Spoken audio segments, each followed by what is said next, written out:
Welcome, everyone. We're just getting everything off the ground here. My name's Dana Kuhnlein. I'm the program director for Reimagine Appalachia, and I'll be your flight attendant for today and walk you through some of our materials as we get started. So the slide deck is up, so make sure you are in the right place that you expected to be. This is part of a webinar series co-hosted between the Central Appalachian Network and Reimagine Appalachia.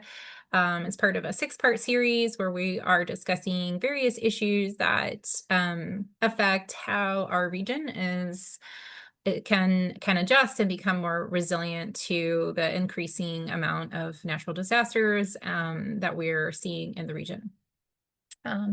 Previous installments covered resiliency hubs, nature-based hazard mitigation, and other materials. Future conversations. Our September webinar is going to focus on mutual aid and how communities have come together to support each other when disasters hit, and some of the lessons learned and case studies of how that work has played out in the region. And then we'll also be talking about in October some of the storytelling and other ways that we talk about the way disasters impact the region.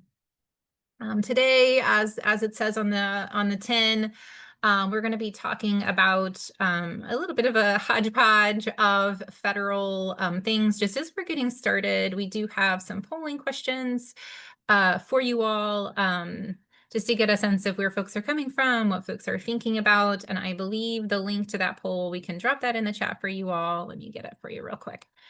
So if you have never been to one of our webinars, now you have, and now you've done a Menti poll. So we love these, but you click on the link that we just dropped in the chat where you can input that code at the top at menti.com if that's easier for you.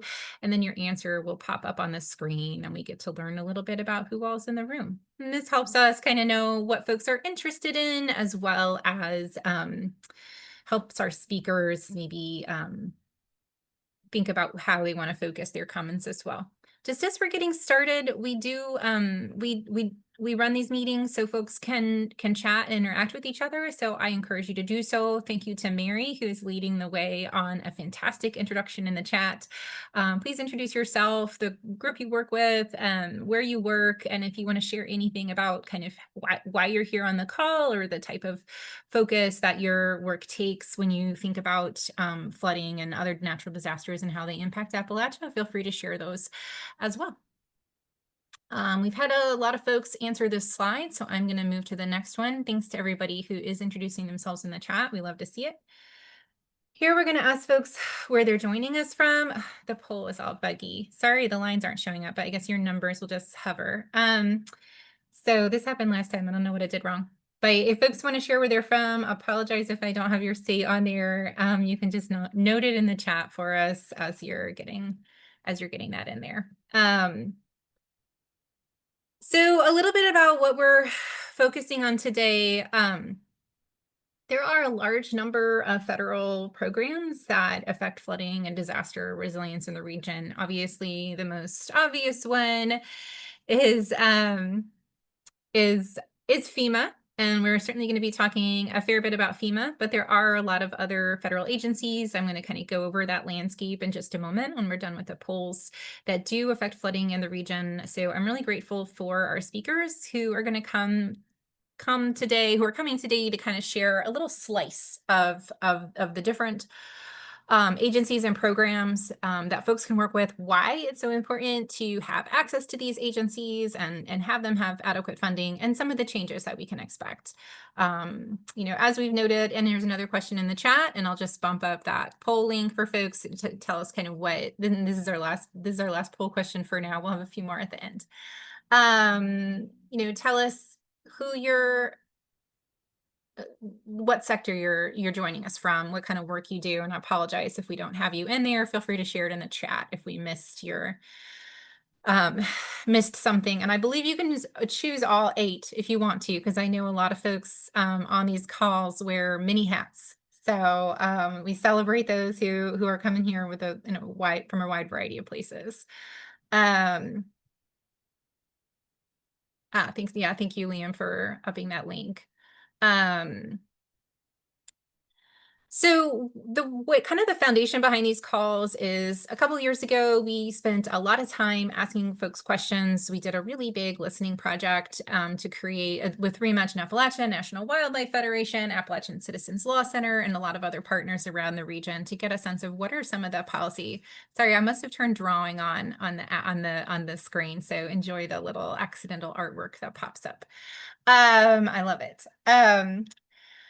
What what are the policy needs that are specific to Appalachia, that are unique to our area that other folks won't address if we don't? And that's been a big, learning from folks, hearing from folks has been a big part of that, and that's one of the themes behind these webinars is really digging into those.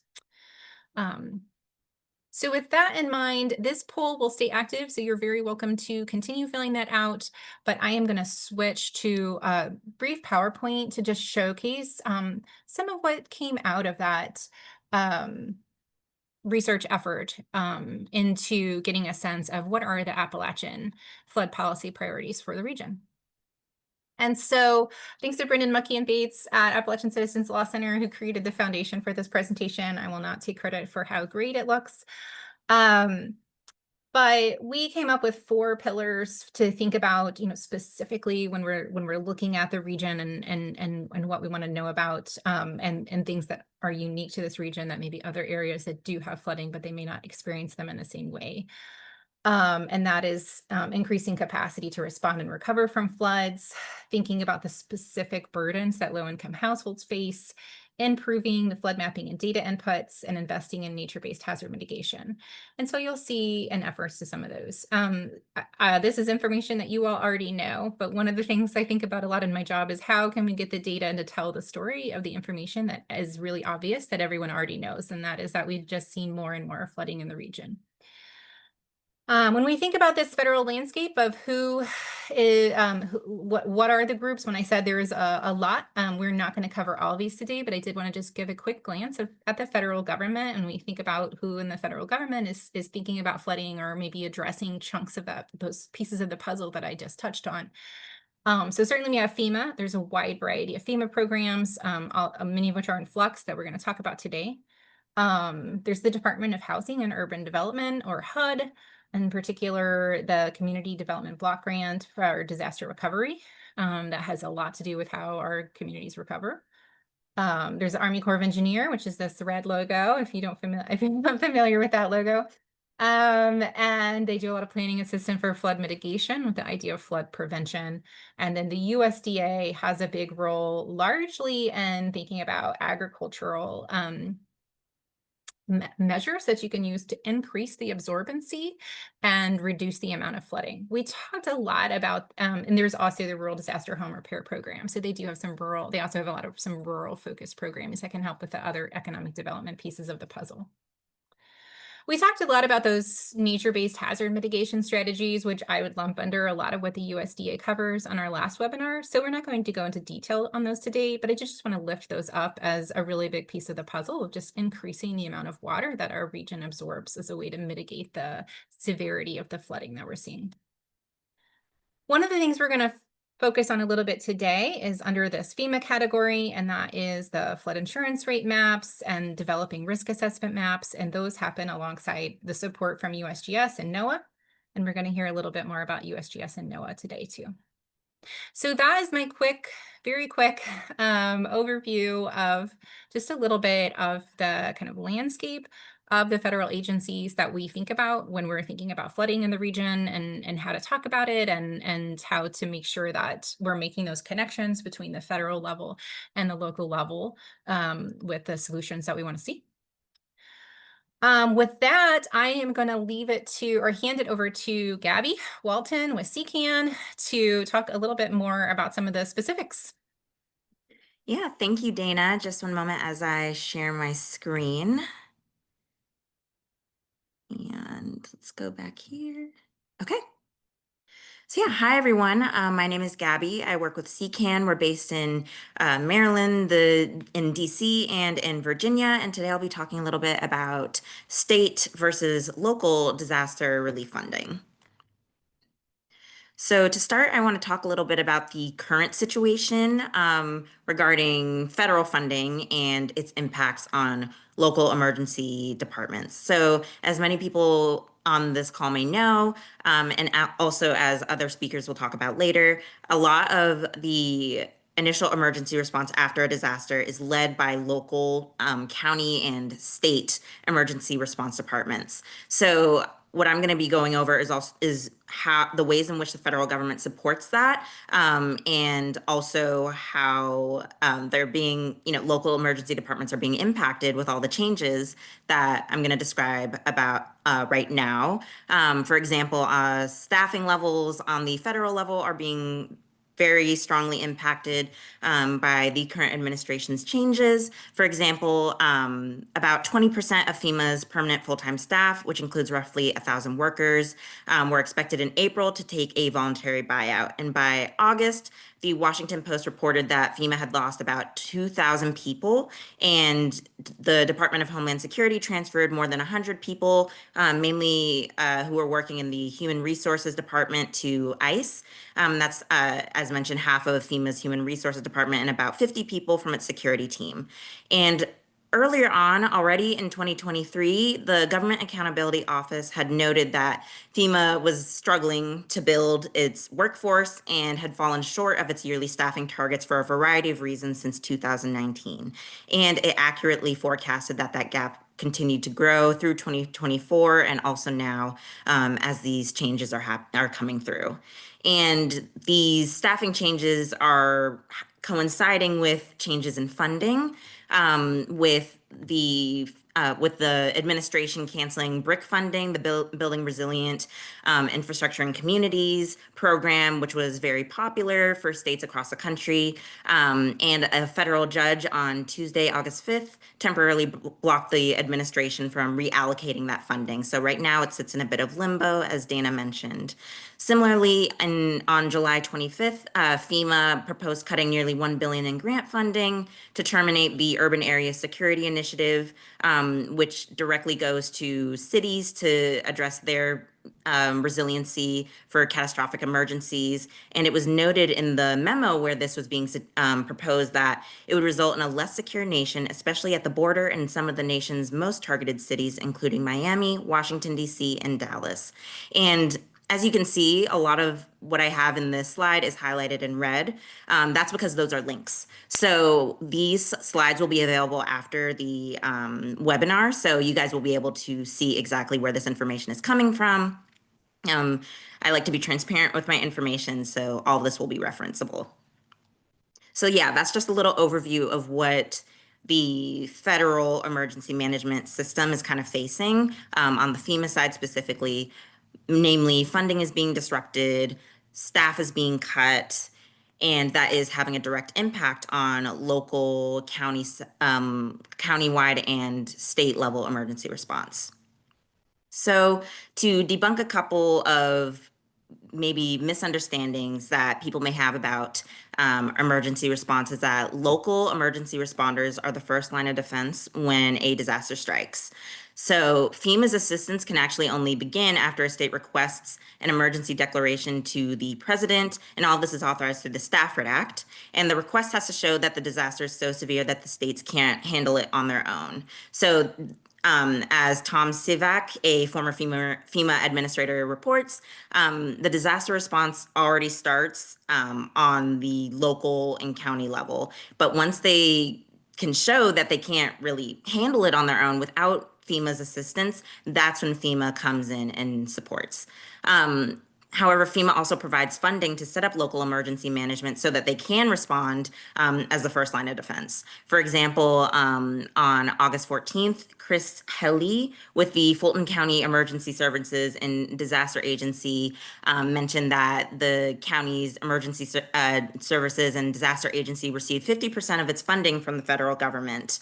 Furthermore, DOE's Argonne National Laboratory in this July published a report that stated that the emergency management performance grants from FEMA keep many local organizations afloat, especially in smaller counties. And something that's consistently noted, including in this report, is that A lot of local emergency management departments wouldn't be able to function without these grants. And when we have those two elements of funding and staffing on the federal level being cut, and the fact that so many local emergency departments depend on federal resources in order to function, we get a pretty interesting picture when also considering the fact that a lot of our disasters, including flooding, are increasing in intensity, and also flooding is increasing in frequency. And the National Oceanic and Atmospheric Administration reported that, like, actually essentially confirmed this information with its own data, and states that this should perhaps be expected as heavy rainfall events and their ensuing flooding risks are increasing because of warmer temperatures that load the atmosphere with more water vapor. And studies estimate that every dollar invested in flood protection saves up to 318, in damages, and adaptation measures can prevent job losses and increase employment growth. And similarly, the National Institute of Building Sciences, which was created by Congress, reported in 2018 that for every $1 invested in resilience saves society $6. So we have decreased funding from the federal level that prevents the damages caused by these increasingly intense and increasingly frequent disasters. But a lot of local emergency departments are put in a rather difficult situation with these funding streams and these resources from the federal government being disrupted. So what happens with these when all these things coincide? So the burden is increasingly demonstrably difficult for local emergency departments, and also just local governments and state governments to shoulder. The Urban Institute reported in July 2025 that of 31 states that they assessed in a study that received federal disaster response and recovery resources in 2019, only 5 had enough resources set aside in their budgets to cover the actual cost of disasters. This shows that states have very little room to budget for comprehensive disaster response, in addition to budgeting for all the other things that people living in a state might need. Similarly, the Urban Institute also did a study in May that found that 71% of major disasters from 2008 to 2024 would not have qualified for FEMA funding under the currently proposed changes by the administration, meaning state and local governments would have been on the hook for about $15 billion that the government provided in order to them to respond and to repair after disasters during that same time period. And we're already seeing these changes that the administration is proposing, which some of the other speakers will go through, having these impacts on local communities, but also their governments. For example, earlier this summer, Maryland's Western Port underwent a disaster, and the town administrator, Laura Freeman, said she estimated the town's damages at $10 million, but the annual budget is about $2 million. And FEMA denied the request for repairs across Allegheny and Garrett counties. So the burden on local communities is pretty strong, and the picture moving forward is uncertain for them. And we're all waiting to see what exactly will happen with FEMA, but if these proposed changes occur, it does look like that local, county and state governments will have a lot of questions to answer and a lot of uncertainty to contend with. And with that, Dana, I'll pass it back to you so we can go on to the next speaker. Thank you so much for that landscape. And I know folks are going to be really excited to see your presentation and read those links. So thanks for pulling all that together. Next, thank you so much to Ella Helmuth with ACLC, who has been digging into a little bit more about what all this means and has some information to share for us along those lines. So Ella, thanks. Hi, everybody. If you'll give me just 1 second to share my screen.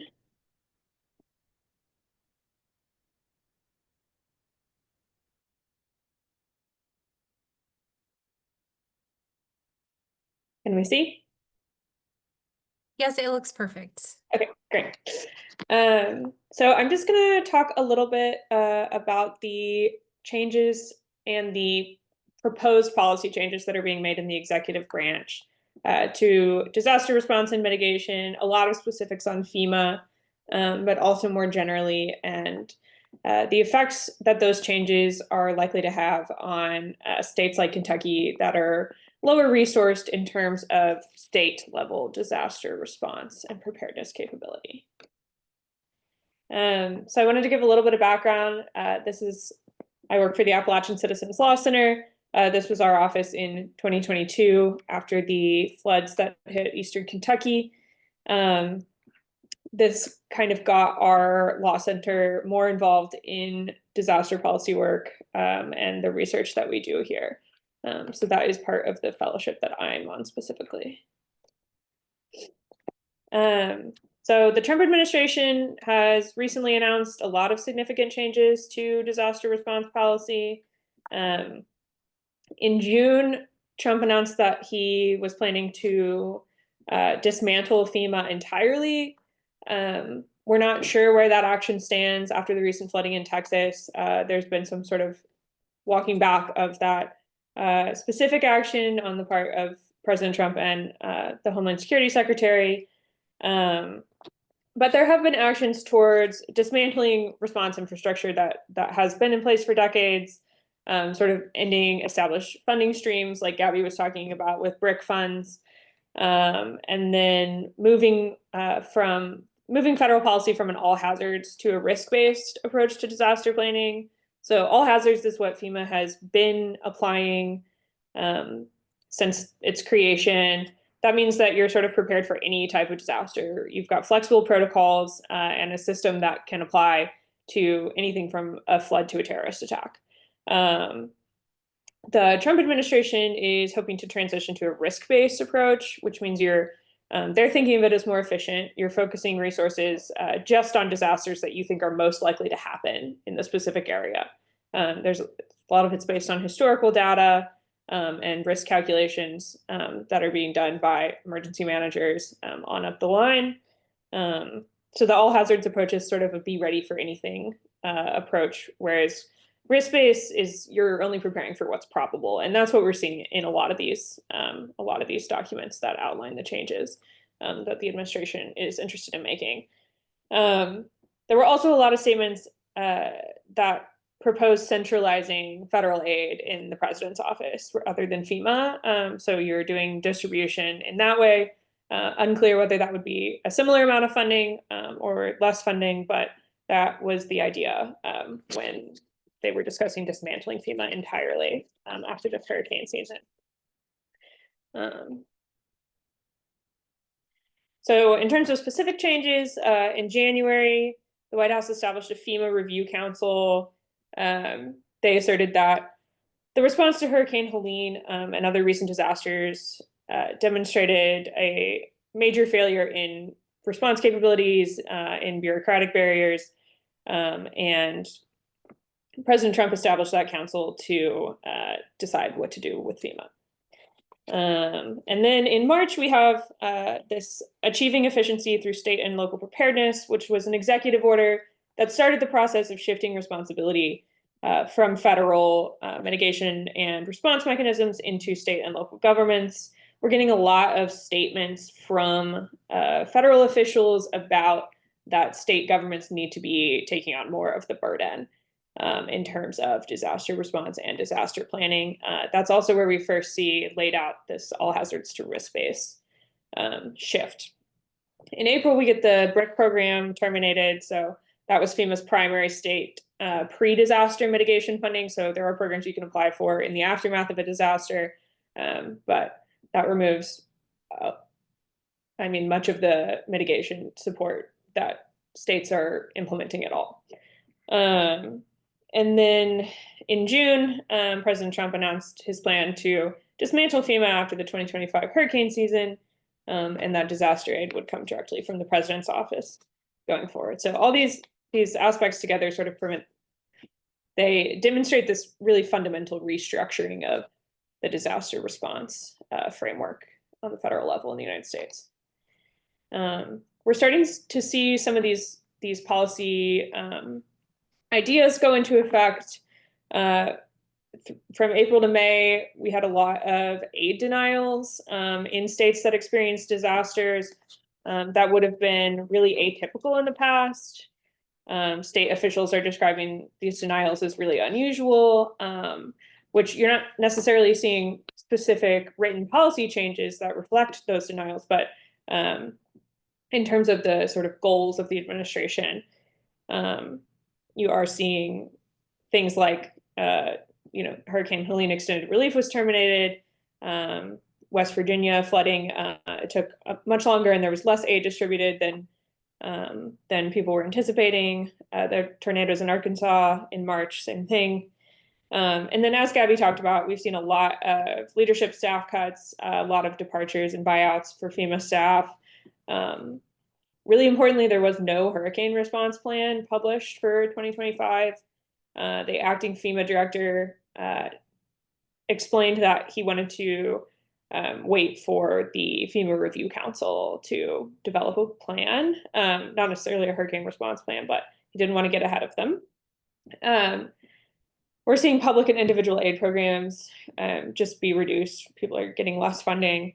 And we're seeing, like I said before, federal officials sort of calling for states to take over the helm and saying things like states are being impediments to their own resilience. And then I just wanted to talk a little bit about what this means for Kentucky and other states with similar funding mechanisms, similar disaster response mechanisms. So Kentucky has received $2.9 billion in federal aid since 2017. On the state level, they capped the disaster budget that the Department of Military Affairs could request at up to $100 million over the last 2 fiscal years. So you're seeing a major gap in those two funding mechanisms. But even if the funding continued, but the support from the federal level was pulled back, as is some of the proposals that we're seeing from the executive branch, you're losing the economies of scale effect that federal response creates. You're losing decades of institutional knowledge on the part of FEMA officials. Federal mitigation programs have been estimated to save $6 per every dollar invested. Kentucky just isn't able to spend on that scale. And then we also have, which I'm going to talk about in just a minute, a huge amount of personnel deployed from FEMA in the event of a major disaster, like those 2022 floods. Kentucky has had 14 major disasters since 2020. It has 8 of 9 counties with the nation's highest disaster declarations. And the emergency system here is already completely overwhelmed. The Kentucky Department of Emergency Management is in a constant state of triage. And federal support is incredibly important. After 2022, we saw $281 million in federal recovery funding. There were 821 federal staff deployed, 2-day response time, which is pretty quick. 409,000 tons of debris removed. So what we're seeing is that Kentucky just can't replicate that capacity on their own. And many other states are not going to be able to replicate that capacity on their own either. Our governor here, Andy Beshear, said, even if they gave us all of the money that that has been promised in the past or that we've gotten from FEMA in the past, we have no way of replicating the scale of response and the scale of mitigation that the federal government is capable of and has been doing for decades. Which just means that Kentucky is going to have to prepare for major changes in the face of this changing federal landscape, which is something that we're discussing with our state government and that other vulnerable states probably need to prepare for as well. There are other FEMA changes that are coming up through through Congress and Senate, and those things are different than the federal priorities. I'm not going to discuss them here today.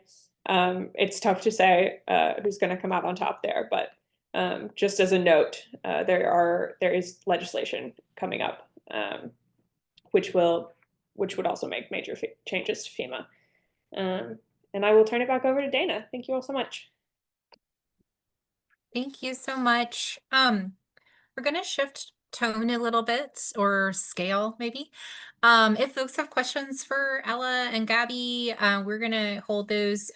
This webinar is an hour and a half long, so we'll hold those till the 2 o'clock hour, but you can certainly drop those in the chat. If so you don't forget them, or so that maybe we can address them sooner via the chat. So please do that. As I said at the top of the call, FEMA is a really big part of how our states and local communities can engage in disaster resiliency, preparation, and recovery. And so, there's sort of whenever we have a new administration, we see a lot of changes to what that's going to look like. And so thanks for Gabby and Ella for keeping us abreast on what some of what we can expect these days.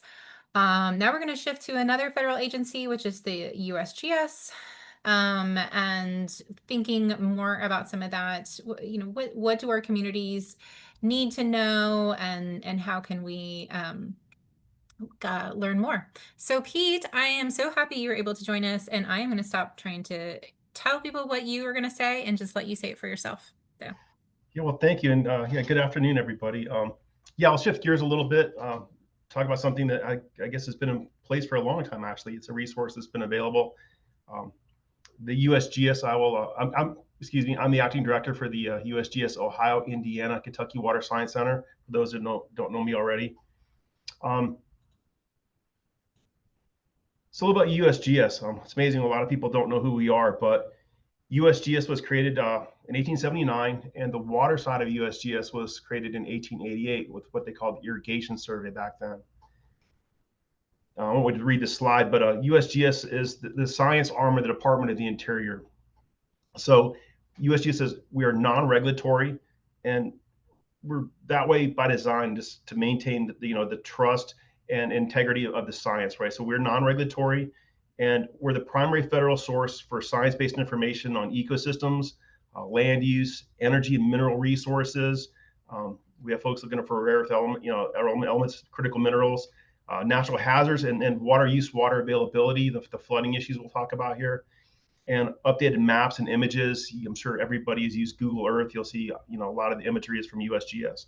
So we do a wide range of science, but again, as a science arm of the Department of the Interior, it's critical that folks know that we're non-regulatory. We just try to make sure that we have this unbiased approach to science. To see people from around the region on the call here, but most of the gauges in this region went in around 1902. The first gauge in Kentucky was installed in 1905, and it was on the Log 4 of the Kentucky River there in Frankfort, and that's actually still in operation. So over the 120 years of record, the highest peak of this gauge was just recorded here in April. It was almost a foot higher than the previous peak from the 1937 flood. So it is a dynamic system. There are, it's constantly evolving and changing, but even still, we're, getting record peaks. This long-term data on these gauges is critical because this is how we document trends, we document changes. People ask, how do you know something's moving? Because we have sensors and gauges in place that have been there in multiple instances for more than a century. And so we're able to look at that long-term data and document those changes and those trends. The USGS gauging program is built on partnerships. The first formal partnership in Kentucky was actually with the Kentucky Geological Survey back in 1915. You're coming out of those, there's a huge flood in 1913 that really changed a lot of how things operated in the region, how relationships, how gauging was run, and everything.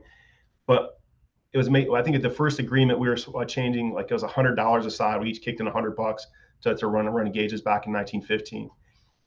Now we've got about 300 partners that help maintain this network.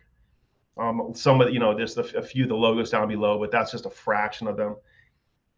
But critically, by the 1930s and the Great Depression, the Public Works Administration era, the USGS, the Corps of Engineers, and the Weather Service, the Weather Bureau at the time, and the War Department at the time, we had kind of refined this partnership and made it much more streamlined and really efficient between the three agencies.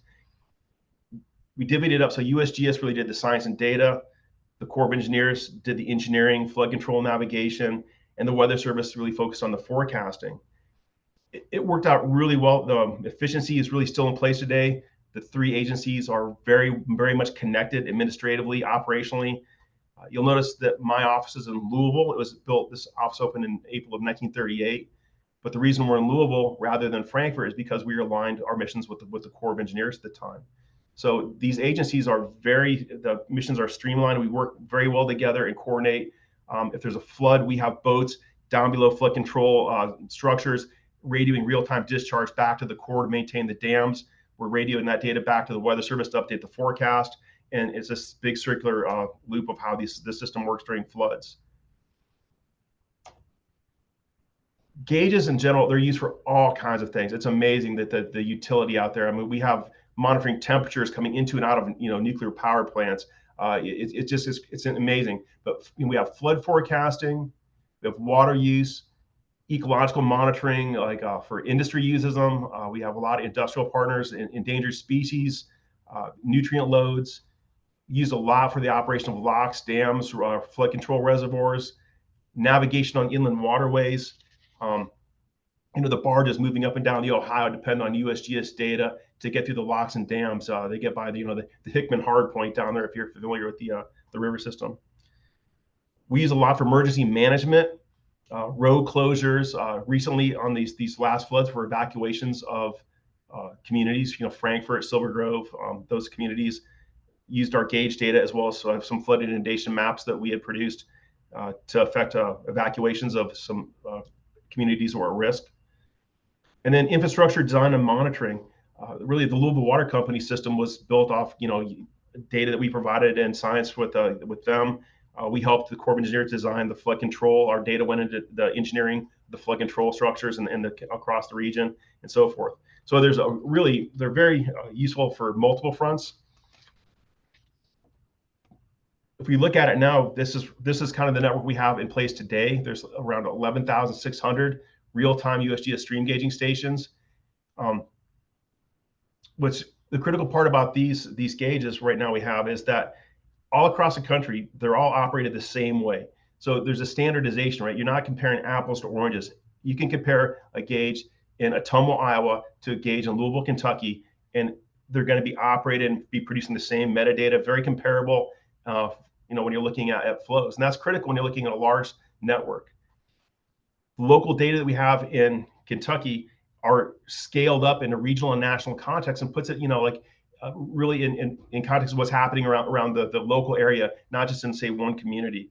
And so what that really does is, like, if from a partner standpoint, as one partner might fund, a gauge with the USGS, we put in some cooperative matching funds, they put in some partner funding, that gauge becomes part of a much larger, more valuable network in terms of like informing the nation of water resources. So these partnerships are really critical to having that resolution and getting the information we need to mitigate flood risk and other issues. There are many options in terms of how we send that data out. We do all kinds of different ways to get it out depending on the site, but most gauges transmit via the GOES satellite network. And we do that, and they're independently powered. We do that because if there's a natural disaster, the flood, the power gets knocked out, whatever happens, hurricane, these things still work. I've seen these things actually transmitting data when we went out and they were actually underwater, but they're still transmitting data. We can alter that telemetry so it can be as frequent as every 5 seconds. So like on high hazard dams, if we're helping the Corps monitor those, we can actually transmit data every 5 seconds to look at mitigating risk. So there a lot of utility in what these gauges provide. This is a good example for the network, how it's used. These are the gauges across the nation that the National Weather Service uses to develop their forecast models. And there's over 8,000 of them.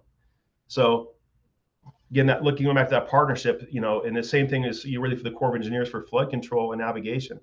But all of these gauges then go back into form those forecasts to develop like a layered system for monitoring. So if you think about it, as you're coming out, you've got the forecasts of the long range. There's a front coming in. You start to come in and say, hey, the river could go to a certain stage. Then you have like systems like the Mesonet coming in saying, okay, now it's raining, rainfall totals are ramping up. And then the gauges start to say, okay, now the water's coming up to a certain stage where we need to start, affecting evacuations or whatever. But it's a very much a layered approach where all the players are working together across each of these layers. This is a lot to unpack on this slide, but the take home here is that not every site needs the same information or level of accuracy. Sometimes you've got to have that scientific accuracy that's just really, really super accurate. And other times I just need to know when I need to move the fire trucks, right? So this case, this Jenkins, Kentucky is a great example of this. There's really a need there. There's a couple of these, we call them low cost alert systems. It's just a sensor with a quick little modem in it. This LinkedIn we'll talk about in a minute to water alert, which every gauge we have can push data to your phone and be, I guess, proactive rather than reactive, right? You don't have to necessarily look at the gauge. If you subscribe to water alert, these things can push data to your phone. And so the city of Jenkins, they needed a couple different levels of data, and working with the Appalachian Citizens Law Center and other partners up there. But they put in one that measures discharge, and that's higher accuracy data. There's another one on a dam above town where they just wanted to know the stage or how, the height of the water. And then there's a couple sensors where they just really wanted to know an alert. In this case, there's some fire trucks that are there, the city hall. At what point, do we need to start moving these assets out of the way? So when the floodwaters recede, that the community can go back in and provide services. If you lose your fire trucks to the flood, when the floodwaters recede, you can't provide services. What's really great about this system is that the city, they send instructions on how to access gauge data, how to subscribe to water alert. That actually goes out on the water bills to the residents of the community. So it's a very proactive approach, and it's really kind of the model for what we're pushing for here in this region. I'm not going to go through everything that we produce. I'm just going to touch on some high points, so folks that are on the call here today can get an idea of some of the resources and where to get them. You can always reach out to me directly if you have questions, and there's many things we can do beside this. But the National Water Dashboard, this is really the main interface for a lot of our water information. We're really working hard to modernize our products online, mainly so they go off through your phones. But we have new mobile-friendly formats. We have flood inundation maps where we've done the modeling and things that they're accessible on this page. You can put one gauge on top of another gauge if you want to compare sites. And importantly, everything we have, any page will have a link to water alert. So you can subscribe and get data from that gauge. When a certain threshold is met, that can be pushed to your phone, so you'll get an alert. And that's really critical. And one thing that I will note is during the flood that we were talking about earlier in 2022 at Whitesburg, only 6 people had subscribed to water alert between the Whitesburg and Jackson gauges. So we're not getting the message out effectively on the value that this provides, the fact that these gauges are there, or the fact that they can push data to your phone as an alert. So hopefully, if we take home through today's meeting, is people become more aware of these products and the value that is there. They just need to access it. Talking about water alert, this is what I'm talking about. Again, you go on, you subscribe. It's easy to set up. And when that parameter, that threshold is met, for whatever parameter you have, and any gauge can do this for any parameter. If it's a water quality parameter, if it's the stage, the height of the water, whatever parameter you want, when that threshold is met, the gauge can push that information to your phone, and it'll give you a heads up. And like the water, if it's coming up in Jenkins, Kentucky, when the water comes up over that roadway behind the fire station, it pushes out to the mayor, the chief of police, all the EMA people in town get that alert that the water's coming up behind the fire station right there. So, there's a lot of value. And again, not a lot of people know this. Again, in the 2022 floods, only 6 people have subscribed to this service. The other thing we're doing now is this real-time flood impact map. When we put a gauge in, we can survey nearby roadways, the tops of bridges. If there's a water plant, we can survey that. We can add these things in. So if there's a gauge there and there's a critical infrastructure that you're aware of that we might not be, or whatever, you can let us know. I can make sure to survey that in. And when there's a flood, this is linked to our real-time gauge data. So as that flood comes up, you'll see these icons pop up that tell you, okay, the bridge is flooded, a facility is flooded, a pathway or roadway is flooded. And this thing is linked to the real-time gauge data. And this is going to eventually be on the water dashboard, or right now it's a standalone product. And with that, just to keep it brief, I'll end it there. But if anybody has any questions or information or ways that we can work together, or you need more information, please reach out to me. We're here. This is a service we provide. We've done it for 100 some odd years. So please, include us and feel free to reach out and ask questions. Thanks, Peter. It's such important information, and I know I was taking notes and thinking about it a lot. We're going to zoom in even further and think about how one community kind of puts all these puzzle pieces together of everything that's available, what you need, what you struggle with. And so we'll start with Jessica Epperson from Mountain Association. Thank you, Jessica. I'd love to learn more about your work. Hi. Hello, everybody. My name is Jessica Epperson. I'm the Disaster Recovery Coordinator for Mountain Association. For those of you who may not be super familiar with Mountain Association, we are a CDFI, so we're a community development financial institution, but we are also nonprofit. We work in Eastern Kentucky and we cover 54 counties within Kentucky. My position was originally started off as an EDA grant, as a supplemental grant in order to provide assistance to Eastern Kentucky and to kind of be a capacity builder for our area that we know just doesn't have necessarily the coverage to be able to handle all of the disasters. So this topic is about tying it together, and I'm very much more local. I live here in Breathitt County, so I am part of the Eastern Kentucky area. And Mountain Association is about how do we play this part in our small communities. Our involvement in disaster recovery and resiliency is about our community. We focus on our businesses, but our businesses start with our people. So it's kind of a dual thing that we do when we focus on the business, but we also need to make sure that our people within our communities are well taken care of as well. We know that there is capacity issues in the Appalachia areas due to funding and availability. However, we always seem to make do, whether we pull together as a community or we find what funding we can in order to supplement that. There is a gap in assistance needs for businesses. There always has been with public assistance and the need for it. That's a work in progress. We know that, there's always loans out there that small businesses can take through the SBA. Mountain Association offers loans, but we don't ever want businesses to feel like that's the only option. So we try to get out there into our communities and really ask the people that are running these businesses, what do you need? What are you not finding? Do you know that there's resources out there? And then from there, we try to piece together what their needs are. We can always direct them to where there is loan opportunities through SBA or through us, because we do offer emergency loans and recovery loans. However, we don't ever push that on them. We want to be able to give them their options.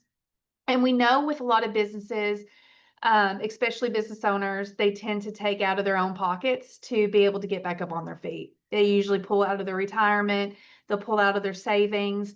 And so their own personal lives are getting affected in order to get their business back up and running. And we want to be able to provide them with the resources such as Invest 606 when they were offering the $5,000. There was the Central Appalachian Family Farm Fund that a lot of farmers didn't know about. Foundation for Appalachia, Kentucky really helps to invest and provide resources there. So we try to really connect them to what their needs are. And one thing that we've learned, especially when I was out after the February and the May flooding, I went and visited different counties and literally stopped at different businesses and just asked to speak to the owner or the manager and really listen to what their needs were. And a lot of people did not even know that those small grant opportunities or small funding opportunities were out there for them. And I was able to get like 3 or 4 businesses approved through the Invest 606 funding opportunity. So it's little things like that when you have organizations that are trying to be that capacity builder for areas that they just can't reach. Unfortunately, our municipalities and our local governments just can't get out there to absolutely everybody. So it's positions like mine that go out there and kind of fill in those gaps and really help them connect the dots that they need at it.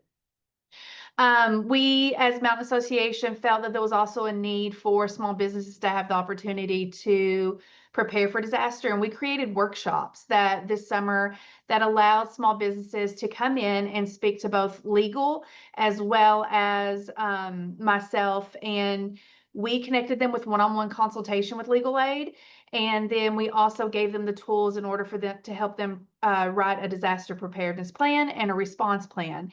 And while that's not necessarily going to save, their business from future disaster, it helps prepare them for a quicker recovery, a quicker opportunity to, mitigate in the future. And then we are starting to see in our communities a lot of strategic planning, and a lot of organizations are starting to write disaster into their strategic plans, which is something that we absolutely love seeing.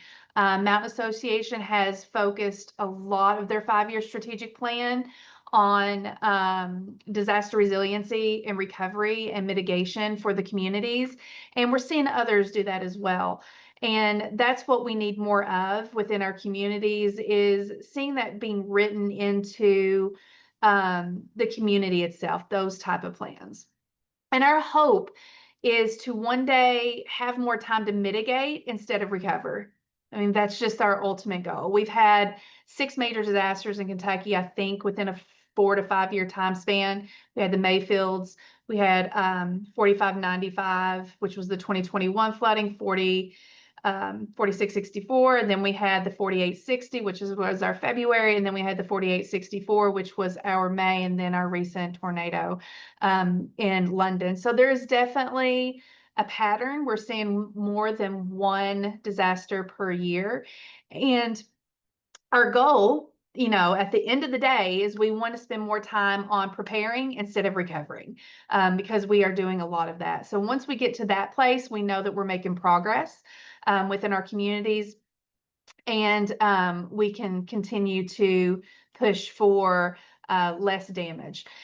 Something else that we're starting to see in our communities is more coalitions and nonprofits getting created within different parts of Kentucky. And I think that's great, because a lot of people are dedicating their personal time to ensure that more needs are being met and more capacity issues are kind of being filled in. And then we're also seeing more prediction mapping, rain prediction mapping that's occurring in a lot of our small towns, and counties are starting to use that.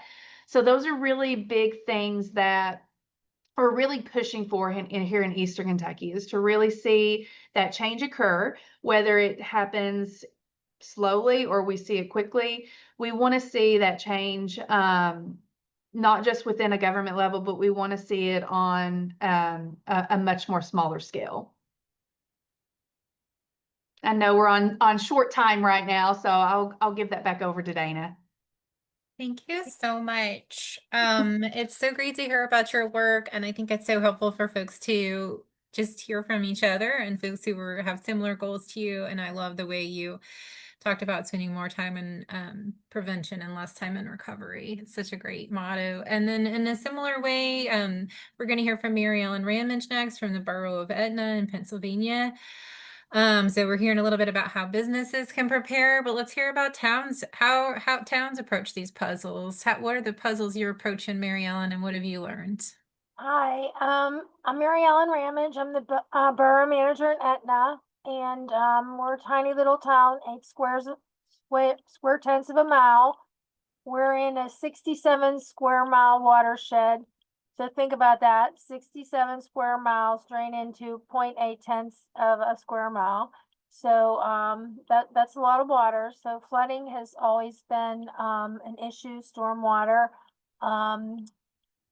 Where I'm sitting right now in 2004 in Ivan, I would actually be underwater. This is our municipal building. We had 7 feet of water, and my building's about 6 steps off of the street level. So we have done a lot of work on flooding since that last serious event, and it is the last flood we had. And I was really glad to hear from Peter, because there's so much that we do that is in preparation and part of our emergency response plan that we continue to build on that really comes from one USGS stream gauge that we have in our community on Pine Creek. That stream gauge, prior to well, even having the stream gauge, it was always something that we weren't able to look at on a device. I've been in this position, actually, believe it or not, for the borough 48 years. So I go back to when we stood on a bridge and gauged the level. Then we got the stream gauges, and now we all have an app from USGS, which I wrote down so much about the National Water Dashboard because I'm gonna the water alert. I no longer have to go, me and my emergency management coordinator, police chief, council, we go right on our phone and we know what level, and we have an entire emergency response plan, excuse me, based on the levels in that stream, on that stream gauge. And we have a whole entire action plan that includes response and incorporation and engagement with the community. Like our residents in the floodplain know when that gauge reaches X foot, this is what we want them to do. It's all based on the gauge. We let them come here and we show them how to download it if they can't do it on their phone. We have it on our website, and we make reverse 911 calls based again on the stream gauge. If it tells us that Pine Creek is up to 10 feet, we have a whole series of pre-programmed phone calls to call everyone in the community, tells them what level we're at, tells them what they need to do if they live in a floodplain, or in a stormwater management area, because today you can be flooded and not even be in a floodplain. We do an annual mailing once a year, and again, all that information that's in there tells our residents, when you see that gauge at this level, this is what we want you to do. So residents in our community are so very prepared. I'm extremely proud of them. One of the things we did in partnership with USGS last year, in our last meeting of the Emergency Management Agency, we meet annually at a minimum. Sometimes because there's a need, more often, or sometimes just because we want to do better planning. And our emergency personnel asked if we could get the gauge updated more frequently. It was being updated hourly. That's how it was set up when it was first put in early, I believe, 1990. So we reached out to USGS. They sent us, an agreement, and we were going to have a change to every 15 minutes. There was a cost with that, which we were willing to pay for, because this one device has made an incredible difference in this community. And we were so honored to find out that a mysterious, anonymous, I should say, benefactor paid for that upgrade, which was going to be around $5,000. But so now I can look on my phone, my police chief can look on his phone, and we know every 15 minutes what level that Pine Creek is at. So that's going to help us be able to enhance our emergency preparedness plan. One of the other things that we do is based again on the stream gauge at a certain level, which is 14 feet, we ring a siren that we have in town. It used to be the old fire siren. All our residents are trained when they hear the siren, except for one day a year in November, which we test the whole system annually throughout the entire community. Then our residents know that means to tune in to an emergency radio station we have, AM Alert 1670, and to check the gauge. And so what we're doing now is, from doing these testings, again, based on this gauge, we've learned that weather factors affect that siren. Sorry, that was my public works. Affect the siren. So we just allocated in our budget this year, this is a big expenditure for us, a little over $60,000, and we're installing 9 additional mini sirens. We've placed people out in the community the last 4 years different parts of the community so that when the siren went off, whether they could hear it or not hear it, people inside the house, we reached out to and said, we need to tell us if you heard it inside your house. So based on all this data collection, we're just in the process right now. The sirens have been ordered. We're going to place these mini sirens throughout the town. And then another device we did this year is throughout the flood prone areas in all the main thoroughfares in our community.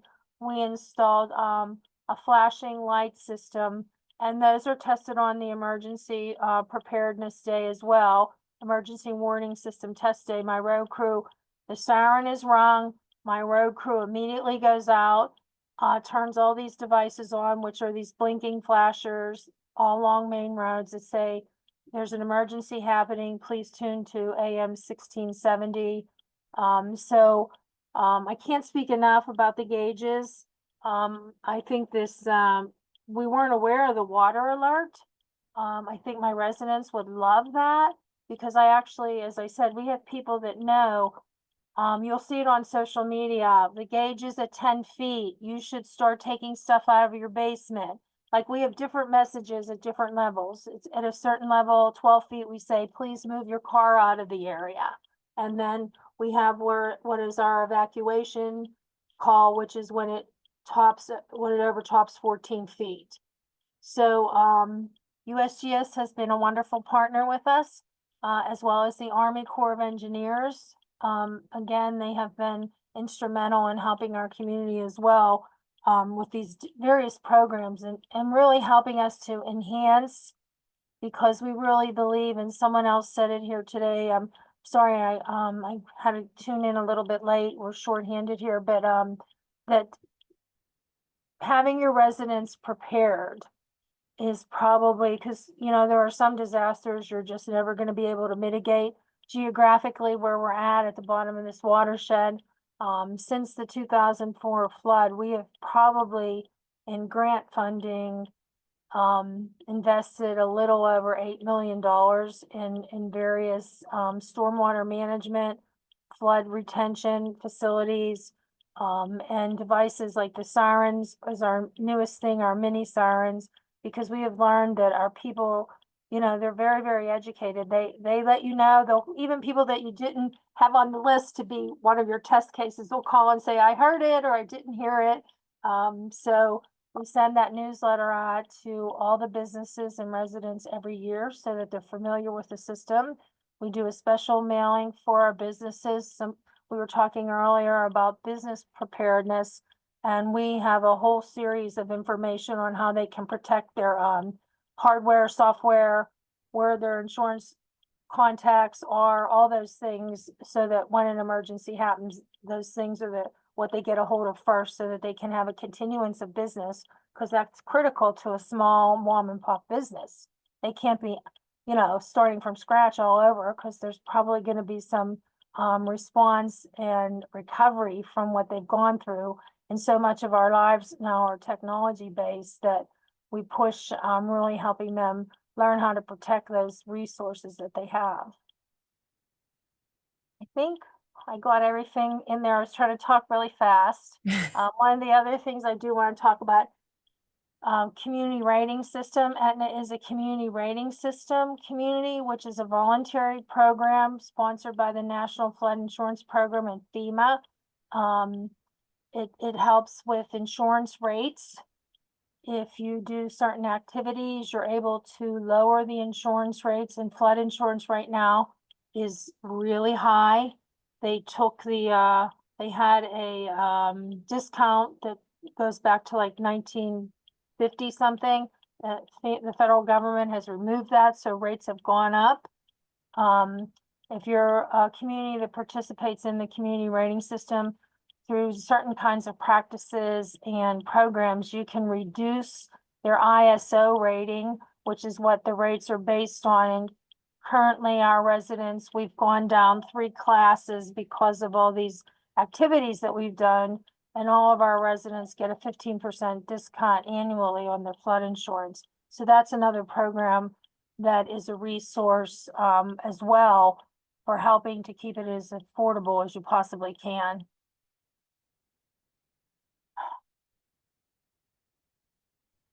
I have a feeling everyone on this call is frantically taking notes, Mary Ellen.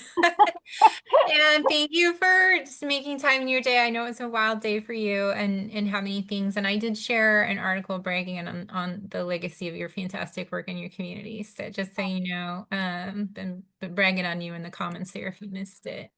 Thank you so much. There's so many people. It's so refreshing because I've been doing this for a long time to see so many people that are really working hard on this because, you know, as these changes in climate and things are getting more frequent and more severe and in places not expected, to see so many people working hard to improve the quality of life for the people that live in this country is wonderful. And I'm very, very honored to be here today, and I've learned a lot. I've got all kind of notes on my own paper. I'll be reaching out to some people myself, and anybody who wants to reach out to me, I'm more than happy.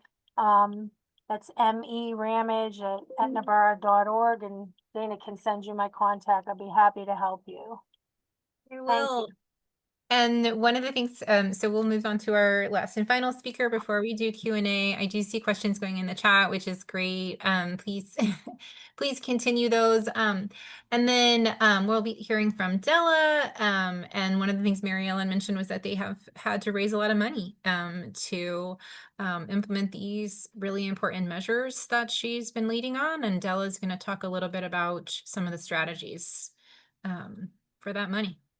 Thank you, Dana. So I really appreciate having the chance to join y'all. You've talked about kind of funneling down in scope. And so now I want to talk to the individual fundraisers and organizers and community members who are doing this work and really feel the squeeze of the funding freeze. Because I'm a grant writer, I work at Appalachian Sustainable Development. We do agriculture stuff primarily, and lots of overlap with disaster mitigation, you know, farming, floods and whatnot. So I've had the opportunity to raise money primarily federally funded. Most of my grants are state and federal up until this year. So I'm learning to pivot. I just want to share some of the tips and tricks I've learned. And if anybody on this call does not think of themselves as a fundraiser, you can be a fundraiser. And at this point, we really all kind of need to get on board. So let's get on board. The first thing you want to do is assemble your team. So who are the players in the community? We really are going to need to rely more heavily on mutual aid. Know who your team members are. Be part of these calls. Learn who is doing all the amazing work in your community, and start to identify potential partnerships. So, you know, where does your work overlap with the work of other organizations or other community members with priorities? I know we've talked a lot about flooding here, right? So, you know, who's going to be, it's kind of like if you're trying to plan for a very hyper-local flooding disaster. It helps to know who owns chainsaws in your neighborhood and who owns, I'm from Florida, so we all kind of know who's got the pickup trucks with the winch and the chainsaws when hurricane season is here. So, you know, that sort of thing, but on a more sort of organizational level. So get your team together and get some letters in boilerplate, identify who does what, what's your mission, and you can reuse those letters over and over for new grant applications as they come available. We had also discussed before about the squeeze on local foundation funding, the lack of federal funds. The implication was the federal government should shift to state control. So we're going to see over the coming months how much state money is being allocated from the federal government. As some of the speakers before have indicated, it's not much, but hopefully that will change. So double check with your state agencies, see if any of them are increasing their grant programs or have available funding the federal government is releasing to them, if not us, directly like they have been with federal grants. And definitely, even though your local foundations and private funders in the area are probably, tightening belts too, they have the potential to help you. They can provide matching funds. They can fill any program gaps or needs. I know somebody had mentioned before about getting an unexpected donation from a local private source that really helped things along. So, they can help you leverage some of that local money with what little federal and state money is becoming available. Most of the time they require match. So having your funders locally know what's going on and being on your team, they are part of your team as well. Really the big thing, the question in the prompt for me to do this presentation was, what do we need to be thinking about? And kind of what are the things we need to know? What's really most important is how quickly the money's available. It's a lot less money and it's a lot less publicized. So they're not doing the same kind of promotional outreach they've done in the past about, apply to this or that. And it's opening on this day and you get a month's notice before it opens and then another month or two to turn it in.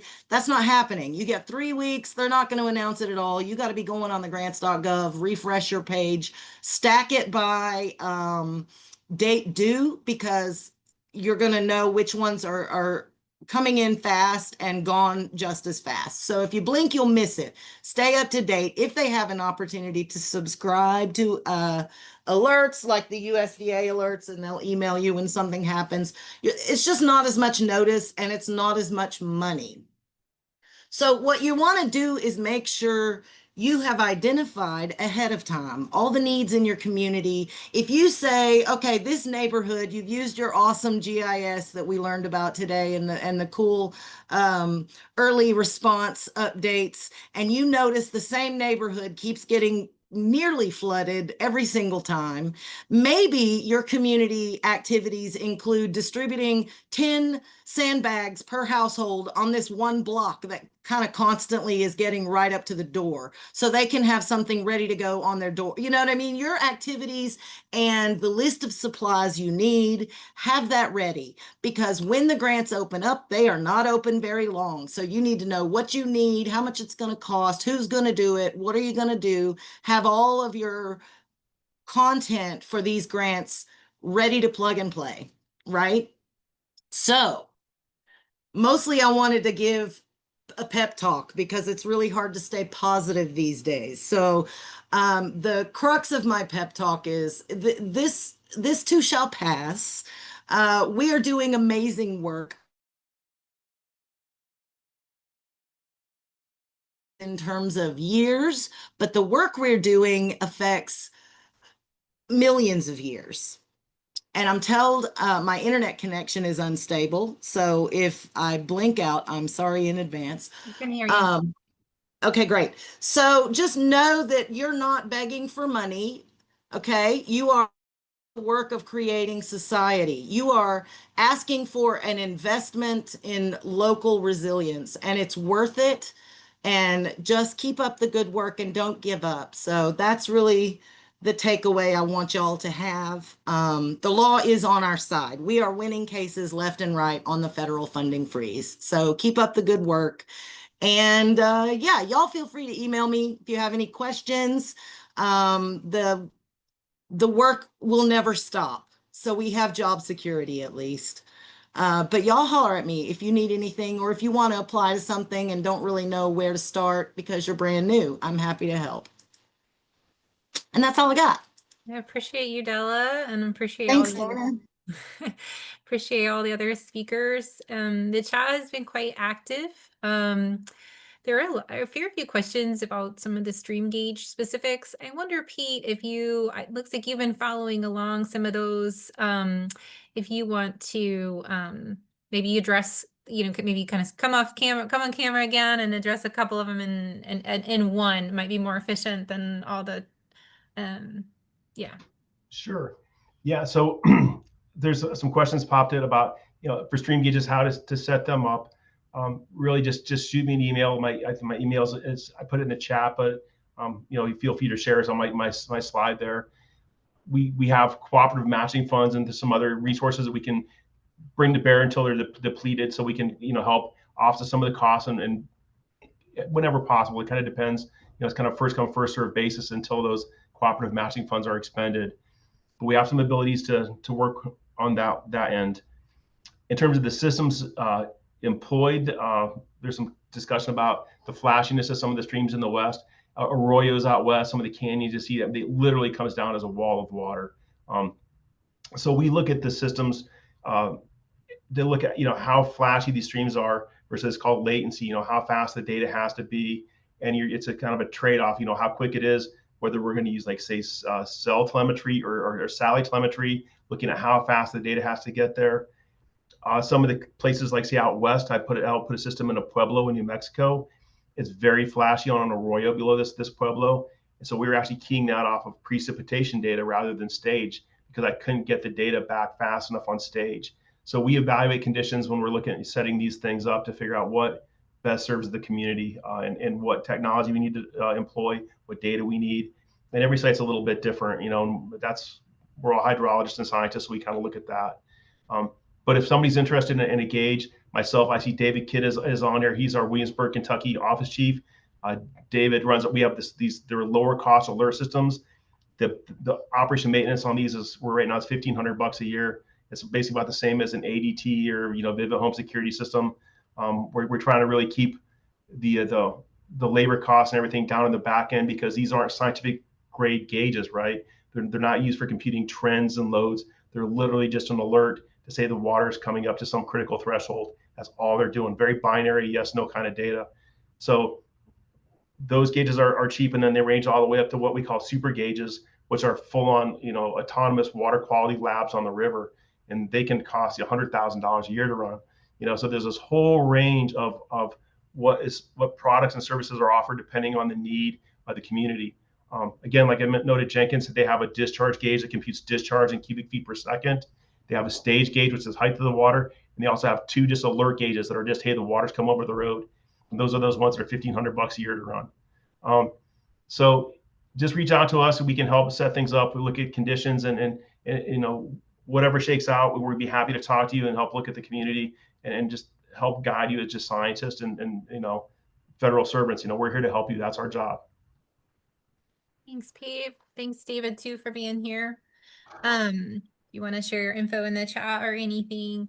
One of the other, I got a question in a direct message, or a couple actually, thinking about the importance of this data, and how some of these conversations that feel like they should be very neutral, like the weather, which that suddenly become, folks feel charged about them. So I don't know if any of our speakers, because I feel like all of y'all talk about this sort of thing quite a lot in different spaces, if you have advice for folks who may be resistant to talking about this data and the rainfall increase, and why this conversation is needed right now. If y'all have advice for sort of the entry points into how to have those conversations with folks, and how to talk about the importance of these kinds of investments and preparations.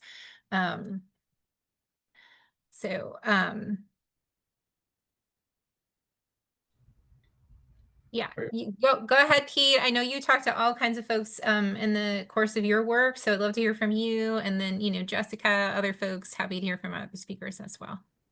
From the USGS standpoint, we go through great pains to make sure that our data remains unbiased, and that's the biggest thing. I've been in discussions before where I've had EPA and industry both demand USGS provide the data, because we were a resource that everybody trusted. And that's where we want to be as scientists. We want to make sure that we are not political. So when we're presenting data, it's transparent. The data is there, the method's there, everything is transparent. You can go back to 1905 and pull data up and to see how we collected the data and what it is. And so the discussion we get into is we don't get into really any issue behind it. We just can say, clearly, this is the data, these are our methods, and that kind of speaks for itself. And that puts us in a good position where, again, we don't have a dog in the fight per se. We're coming in and we really try very hard to stay out of that. It's like Dolly Parton. We might have our own opinions, But at the end of the day, that's not our job. She's an entertainer, we're scientists, right? Just that's what it is. Makes a lot of sense. And I don't know if, yeah, like I said, any of our other speakers have anything to add. And we have just another minute for questions. If there are any questions that I missed, I apologize. I think we hit the high points on most of them. Gabby, any thoughts from you and maybe the folks you talked to at CCAN, and your networks and how you have these conversations with folks? And I see a question from Jane Forrest Redfern. Is anyone working with emergency management agencies on the local level? I think, and I assume you mean FEMA? And if so, yeah, I think we have a lot of folks on this call who are doing that in different levels. So, oh, debris management. Okay. Sorry, Gabby, did you have anything to add there? Yeah, I was gonna add something on the part of like trying to connect with people who may or may like probably who when the data does seem like it's not the problem, it's more so the perspective. And what I mean by that is often in my work, reaching out to communities and talking to them about, extreme weather, about climate is the advice that is usually circulated is to focus on values. So let's say there's somebody who may not, you know, see the importance of these sort of things based on their experience and whatever they trust wherever they get their information. Maybe meeting on a value of like the fact that communities need to be able to protect themselves, or there are vulnerable people who don't have shelter, things like that can open the avenue to a more productive conversation. Because sometimes, yeah, data and numbers are, you know, contrary to what we believe, sometimes subject to interpretation. But being able to meet people at what they value and what their reality is tends to be very helpful, and also to foster connections of trust that help you to also solve the problems as the person or the community you're reaching out to understands them. So that's my advice. I don't know if that's exactly what the question was asking, but I thought, like, in terms of what exactly the disconnect might be, but often the advice is to connect on values and establish some sort of consensus on what the problem is and meeting them there. Thank you. That is fantastic. And I would say perennial advice. Always good across all topics. Lots of great information in the chat. Thank you, Amanda, for sharing the grant that y'all got. And then, Jane had asked in the chat about, connections for folks who are doing this work on the local level. I think that's fantastic if folks want to share some of that information and network a little bit, because I think there are a lot of folks on this call who are doing really similar work. In fact, maybe I had been remiss earlier and not pulled up this poll, but I'll pull up this poll really quickly, just kind of one last poll as we close out and maybe look for a few more questions. But are there, I have bilingual folks who can help with grant writing? That's a great question, Lilia. That is something I'd have to look for. But I can ask around our networks and see. I don't have that right off the top of my head. If other folks do, I want to just lift that question up to folks. This last question in our poll is a fill in the blank. The link didn't work. Oh, okay. I mean, I will look at that. The last question in our poll is a fill in the blank. So if folks do have answers or questions about the types of funding that they're looking at, that's a great place to, and that's fair, to maybe do a little networking for folks who are trying to dig into that. For the marina training, I was sent that training and asked to share it.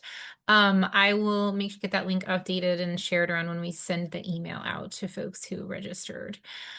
Broadly speaking, as we move to the end of our call, we do send out a link to the recording to everyone who registered, to the email that you registered for the training at, or for the event at, and as well as links to all of the presentations so that you can review those and get a sense of what those presentations are and all the links and everything that are included in those. Any last questions as we move towards wrapping up? And one of the things oh yeah, go ahead, Della. Yeah. I just have a last thought. A lot of Yeah. folks talked about the disaster resiliency planning and strategic planning happening right now in their communities and organizations.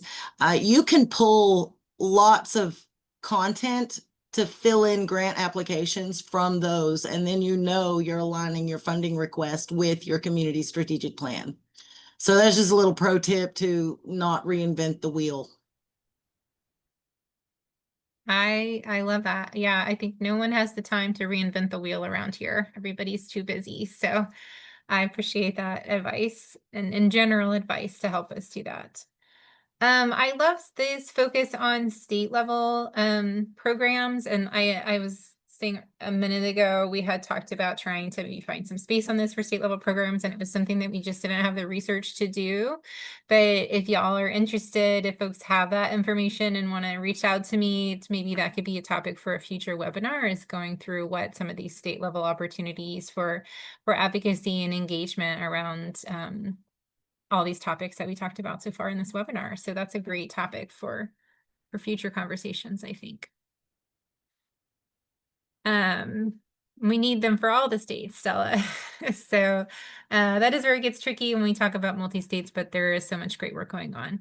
So I'm going to move towards closing us out. One last thank you to all of our speakers, as well as all of you who were here. I know so many of you in this room, or virtual room, are doing such amazing work for your communities, and I'm really, really grateful and inspired to see all this energy here and all the potential that we have to keep making our region better and safer for everyone who lives here. So thank you all, and I'll leave you back to the rest of your Tuesdays. Appreciate you.